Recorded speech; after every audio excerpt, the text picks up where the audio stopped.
pwede mo sunod. 1 and 3. Okay. So, okay na ang 21 to 30. Stop together.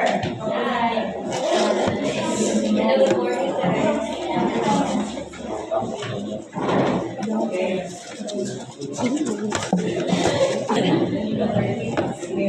So, let's move on to next group. So, you see the tendency that we can communicate in the group. Kamu ninyo, the rest dilitan mo. Okay? Only kamu grupo sa kamu with each other.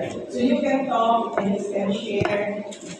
I can monitor you because okay, let's move on to 31 to 40. 31 to 40.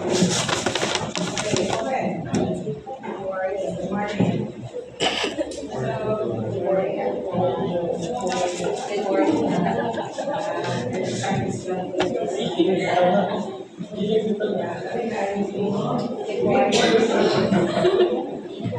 Good morning.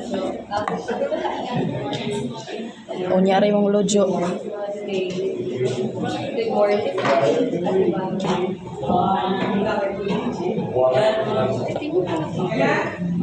That's all talking. Next, let's move on to the next.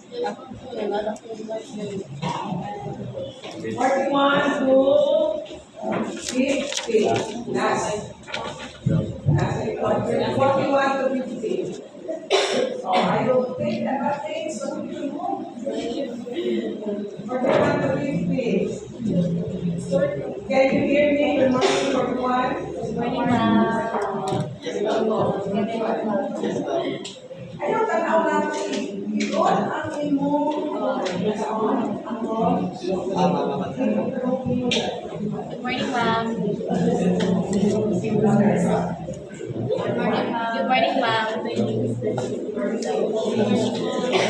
Iyon, di ay niyo. Parang mga storya kanila. 43. Beg. 44. Good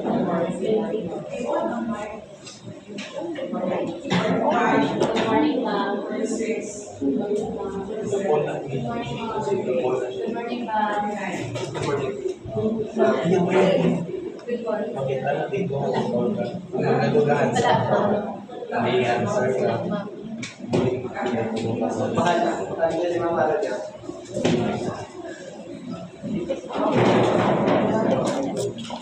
Okay, so it's time.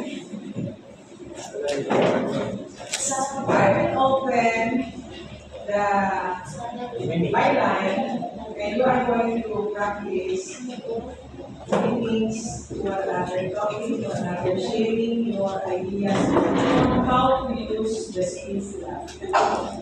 Okay.